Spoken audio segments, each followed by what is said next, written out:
Hey, what's up everyone? Morey Croson here, and we have a brand new breakdown for you today on Erriyon Knighton, and we're gonna hop in the video right now.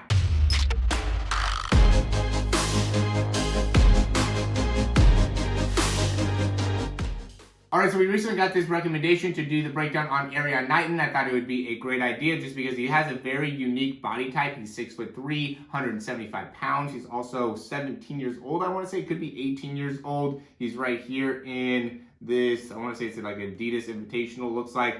And before we hop in the video, if you like the information, go ahead and click that thumbs up down below. Subscribe to the channel if you haven't already. And if you have any questions, comments, recommendations, go ahead and leave those down below. We're going to hop into the breakdown here. So first thing that ends up happening, and you know, I think this is a common thing. I want to say when Usain Bolt was first starting off, you know, he had some things that he needed to work on with his start and kind of drive phase. I would say the same type of thing here with Erriyon and what he's doing. You know, not bad with the initial start position, but he ends up getting himself pretty low here for a second, right? He ends up looking like he kind of takes like a bit of a stumble right there in his overall body position. And then from there ends up getting kind of stuck in extension, you know, like right here in that step. You really want to do a great job being able to push off and immediately when that foot's coming off the ground, drive that foot forward. You can see he ends up getting it stuck back behind him in comparison like Johan Blake there when he pushes off. See how he drives that foot right forward and through. So a bit of a difference there, maybe some inexperience. You know, it was definitely a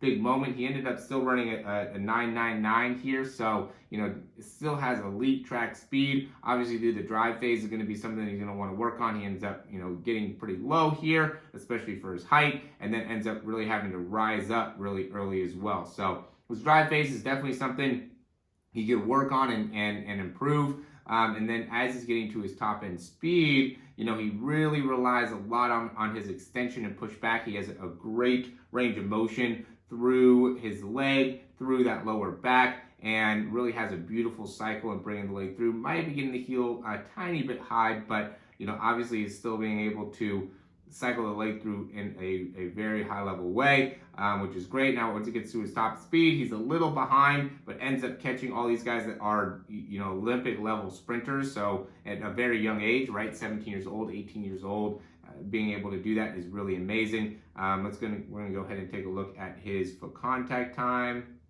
1925 is when he hits the ground right here. And he's off the ground probably at like 1932, looks like.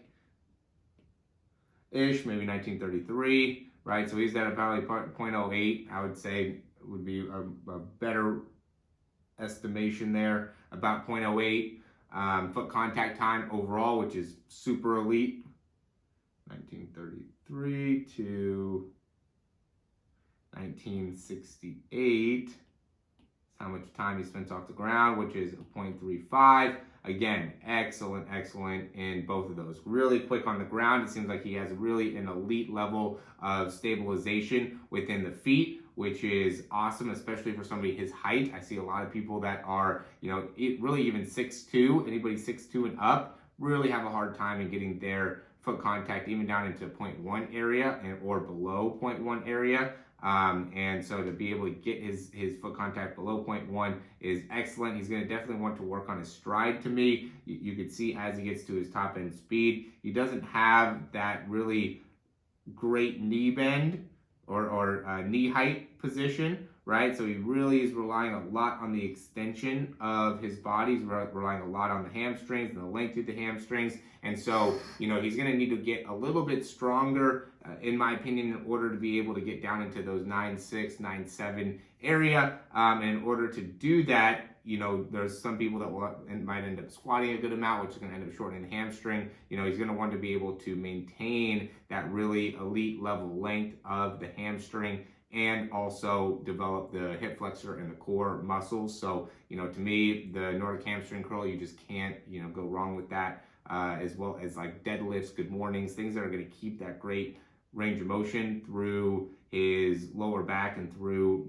the hamstring is going to be critical, just because, you know, he could set himself up to having some overuse in this running position, right? He's really relying a lot on hamstring strength and lower back strength in this spot, and just by getting stuck in that extension spot might end up having some lower back soreness over a period of time. So in order to counteract that, he's just going to need to get a little bit more range of motion through the hamstrings, which is going to require, him being able to keep that foot up, and extend, or that knee up as he's going through extension, right? So you can just see how as he brings that foot through, he immediately has to kind of drop that leg down. And I know this just because I have this issue, that ends up really, it's a good way of knowing that you have a lot of tightness within that hamstring, right? And when that foot ends up turning off to the side slightly. So that just, is a reliance on a certain part of the hamstring. So there's a lot of information that obviously goes through this. Right side's probably a little bit better at being able to get extension through, and then a good pull down there. Looks like he could also get a little bit more dorsiflexion. These are all small things, guys,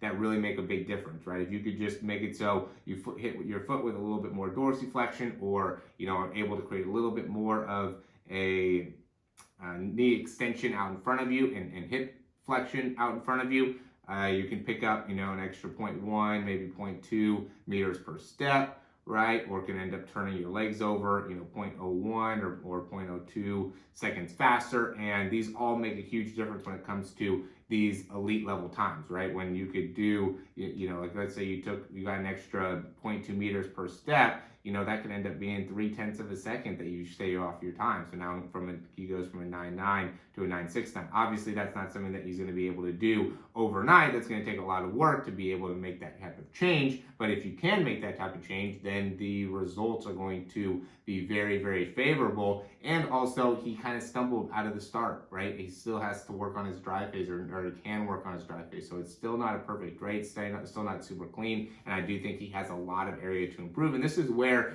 for me personally, I think that it's super important to understand that I mean, it's obviously going to be difficult to break Usain Bolt's record, but I do think it is a possibility for somebody to do it. I don't know if it's going to happen in this year's Olympics, but I do think it could happen in the next 10, 20 years. So, or maybe even sooner, who knows? But I do think that is definitely a breakable thing. You just have to be able to, really have a great race and be able to work on the stride. And before I sign off here, I do want to say that, I made a couple different assumptions here about Erriyon. I've never worked with him. I don't know his background. So, the things that I was saying about his hip flexion and being able to develop that in the lower back and the core, that's just me going off of what I'm watching in the run. I will say he probably does, suffer from some stiffness and some tightness in the lower back, and also has really stiff hamstrings. But again, with switch sprinter, doesn't have really stiff hamstrings, but it does look like it's a little bit more left side in comparison to right side. So you do have to build up your adductor muscles when it comes to things like that. But this is where you want to be able to have a relationship with people, and this is where I take it very seriously with the program. Is I don't want to just have a program that you could just buy and we don't have communication, and it's just a source of income that I'm not attached to, right? I feel a lot of obligation for everybody that is in my programs and that I work with, to be able to give them coaching, to be able to help them in improving their sprint. That's what I think my gift is to really provide these breakdowns and the feedback and the information, and then from there, be able to give you the drills. And I change it based off of what we need to work on. If I need to see your start, I need to see your drive phase, I need to see your top end speed phase. How I teach and coach is going to be maybe a little bit different. I don't really know. I didn't have a track coach, right? I just had to figure this out and make it so I could get myself to run faster. So comparing myself, looking at all these top sprinters and having to build up my own muscles makes it so I can understand and have my own way of actually helping you. So again, it's not going to be something that you just go and pay some money for and have somebody that's detached to. I want to be part of your process. I want to be able to communicate with you. I want to be able to talk to you, and that's why I charge the price that I charge. It's not, to me, it's a great price, right? To me, I'm probably undervaluing what my time is, because I think it is very important to value your time. And for me, I put a high value on where I put my time. And right now, I would love to be able to work with more sprinters. So that's why I make it, I think, to me, a very affordable price for all the time that I get you, because I want to have as many people as I can be able to run sub 10, right? Sub 10.5, get into the 11s. More people that can join a program and see a lot of great results in a very short amount of time is going to only help out the performance side of what we're trying to do. So I really hope that you decide to take action if you've been on the fence a little bit, or not really 100% sure if this is going to be a great option, I can tell you that I'm going to over deliver for you and really make sure that you get a lot out of the program if you decide to do it. Check the description down below.